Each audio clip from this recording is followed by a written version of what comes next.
안녕하세요. 살아있는 책 산책입니다. 오늘 산책길의 책은 고교 학점제란 무엇인가?입니다. 2025년부터 전면 시행되는 고교 학점제로 초등학생 자녀를 둔 부모들의 다양한 의견이 보여지는 요즘인데요.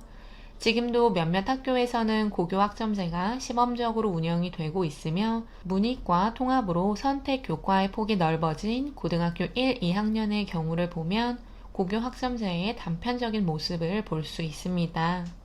새로운 시도가 모든 사람들을 만족시킬 수 없으며 처음부터 완벽하게 될 수는 없지만 학생들의 진로와 미래가 달린 일인 만큼 고교 학점제의 목표를 제대로 달성하기 위해서는 정부도, 교사도, 학교도, 학부모도 지금보다 훨씬 더 많은 준비를 해야 한다는 것을 알고 협력해서 제대로 된 고교 학점제를 시행했으면 좋겠습니다. 김성천, 민희롱, 정미라 저자가 쓴 고교 학점제란 무엇인가에서는 지금까지 개편된 교육과정이 어떻게 되어 왔고 고교 학점제가 왜 필요하며 고교 학점제를 진행하는 선진국인 핀란드, 캐나다, 미국의 사례를 보여주고 있습니다.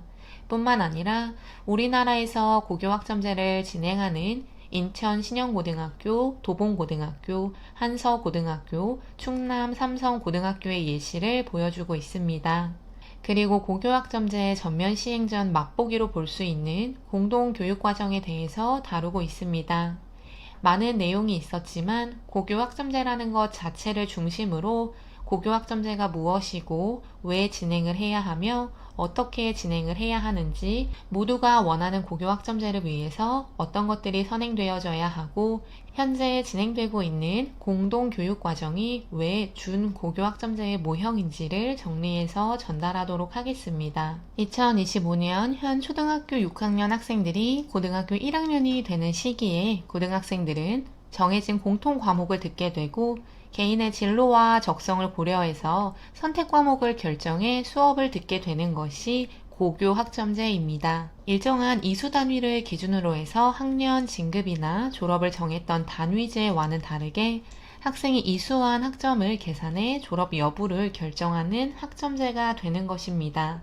대학교 졸업을 위해서 학생들이 시간표를 짜는 것을 예시로 들면 쉬울 텐데요. 책에서 잘 정리해주고 있는데 학생들은 단위제에서 시행했던 것처럼 출석 횟수를 확인하면서 이수 단위를 제대로 지켰는지 확인하고 거기에 최저 학점을 충족시켜야만 고등학교를 졸업할 수 있게 된다는 것입니다. 유급이나 낙제 이런 것들이 부활하게 되는 것인데요. 출석 횟수나 이수 단위는 학습의 양을 이야기하며 학점을 충족시켜야 하는 것은 학습의 질을 드러내줄 수 있는 부분이기에 현재 공교육에서 학습의 양만 중시하는 풍토를 고교 학점제를 통해 바꿀 수 있다고 책에서는 말하고 있습니다. 고교 학점제에서 진행해야 하는 이유를 5가지로 책에서는 정리하고 있습니다. 책임교육, 진로교육, 고교 체제 개편, 혁신교육, 학교 자치와 교사의 자율성의 관점으로 말하는데요. 학습의 양을 보여주는 출석 일수로만 학생들의 공부 수준을 확인할 수 없기 때문에 학교에서는 성취 기준을 도달하지 못할 시에 학교 자체에서 재수강을 하는 제도, 보충학습을 하게 되는 것을 이용해 학생들의 성취 수준을 높일 수 있는 학교가 원래 가지고 있었던 평등교육, 보편교육이라는 본질을 지킬 수 있도록 하는 것이 고교 학점제의 이유 중 하나라고 합니다. 또한 주입식 교육, 일체교육, 다양한 학생들을 고려하지 않는 교육에서 학생 스스로가 원하는 것을 할 수 있고 미래에 본인이 이루고자 하는 목표에 맞는 학습을 진행할 수 있는 선택권을 확대하자는 의미로 고교 학점제는 필요하다고 합니다. 자율사립형 고등학교를 둘러싼 법적 공방이 계속해서 진행되고 있는데요. 고교 학점제가 제대로만 시행된다면 일반 고등학교에서도 충분히 특수목적 고등학교에서 진행되는 교육을 받을 수 있게 된다고 합니다. 심화 과정을 원하는 일반계 고등학교 학생들에게도 학습권을 보장할 수 있게 된다고 하고 있습니다. 고교 학점제라는 틀을 만드는 것은 정부지만 다양한 과목이 생겨나고 교사의 역할이 달라지기 때문에 교육 과정에 맞춰 제대로 된 교육을 할 수 있도록 교사와 학교에 자율권을 줄 수 있어야 하며 교사들이 원한 자율권을 확대해 줄 수 있는 건 역시 고교 학점제라고 합니다. 대부분 일반계 고등학교 2, 3학년들이 과목을 선택할 때 학교 교사들은 압박을 주고 있는데요. 선택 과목이라는 프린트를 주지만 그 중에서 교사들이 편하게 하기 위해 학생들을 불러 이 과목을 들어라. 몇 명이 모이지 않으면 폐강이 된다. 애들을 모아라. 성적을 받기 어렵다 등의 이야기를 합니다. 지금도 나타나는 이 현상을 전면적으로 고교 학점제를 시행하게 된다면 감당할 수 있을까 하는 의문이 들었습니다. 이런 사소한 문제들로 인해서 학생들이 진정으로 자신이 선택할 수 있는 권리를 제대로 행사할 수 있도록 많은 준비가 필요합니다.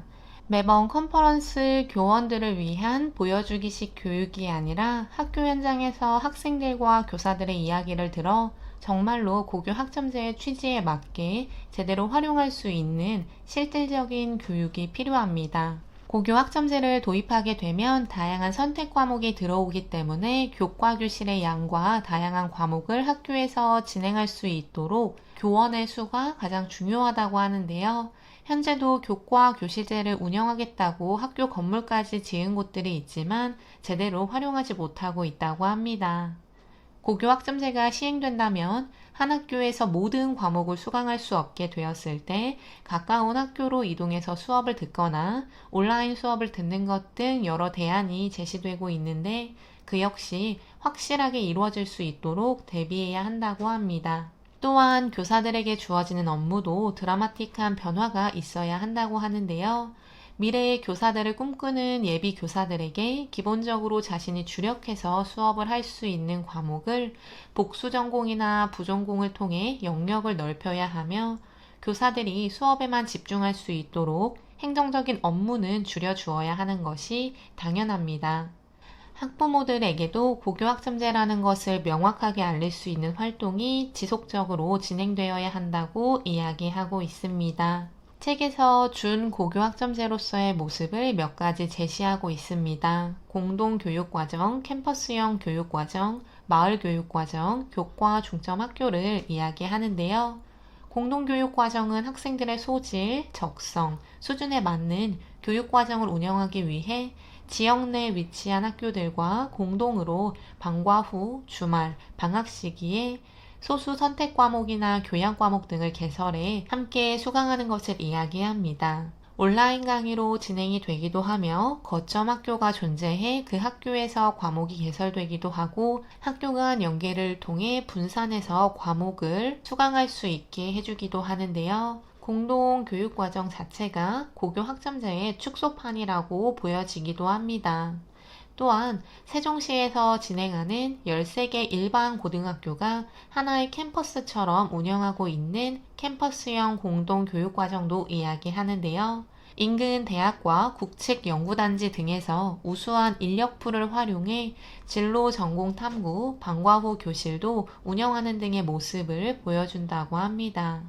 하지만 생각보다 먼 거리에서 수업을 들어야 하기도 하고 너무 많은 인원으로 선착순으로 수강을 마감하거나 너무 적은 인원으로 폐강이 되어 수강할 수 없는 문제들이 여기서도 드러난다고 하는데요. 그런 부분들을 우리는 꼭 참고해서 고교 학점제가 제대로 시행될 수 있도록 해야 합니다. 저와 함께 공부했던 친구가 참여했던 경기 꿈의 학교를 기억하는데요. 마을과 함께하는 교육과정도 이야기합니다. 한 아이의 양육을 위해서 온 마을이 참여해야 한다는 것처럼 마을 자체에서 학교와 연계해 교육을 실시하고 봉사활동 등의 교과 외 활동을 진행할 수 있도록 지지해주는 모습들도 학생들의 교육에 좋다고 합니다. 고교 학점제로 불만이 가장 많이 두드러지는 부분은 단연 대입에 관한 이야기입니다. 책에서도 언급하지만 기승전 대입이라는 우리나라의 교육 환경 속에서 고교 학점제는 뜨거운 화두가 될 수밖에 없는 부분인데요. 특히 교육열이 높은 학부모들은 더욱 비판의 목소리를 내고 있습니다. 지속해서 책에서도 강조하고 저도 강조하고 있지만 고교 학점제가 시행된다면 전방위적으로 많은 부분들이 준비가 되어야 합니다. 당연히 대학교도 그중 하나인데요. 2022학년도 입시 요강을 보게 되면 각 대학에서는 인문대학, 자연대학, 공과대학 등 학과별로 어떤 선택 과목을 들어야 하는지를 미리 안내해주고 있습니다. 이렇듯 고교학점제가 제대로만 이루어진다면 학생들이 공부하기 싫은 과목을 대학을 위해서 1등급을 받기 위해서 공부를 하는 등의 스트레스는 없어지게 될 수도 있지 않을까 바라봅니다. 본인이 선택한 것에 대한 본인의 책임을 져야 한다는 것을 아는 고등학교 시기이기 때문에 그에 따른 스트레스는 고등학생이라면 충분히 본인이 감수할 수 있어야 한다고 생각합니다. 또한 과도한 경쟁 의식도 줄어들 것이라고 기대해 봅니다. 연간 학생 수의 감소와 학생의 선택권, 인권 등을 존중하는 문화, 지금까지 입시 위주의 교육에 대한 비판, 대학의 본질이 제대로 보여지지 않고 있는 지금, 정말로 학생들을 위한 교육이 무엇인지 한 번 더 생각해 봐야 합니다. 고교학점제가 시행되는 이상 고교학점제의 취지가 제대로 드러나게 시행될 수 있도록 우리는 준비해야 하며 교육을 받는 주체는 학생들이기에 학부모도 교사도 학교도 정부도 학생들의 목소리를 더 많이 듣고 제대로 시행할 수 있도록 노력해야 합니다. 오늘 산책길의 책은 고교학점제란 무엇인가 였습니다. 감사합니다.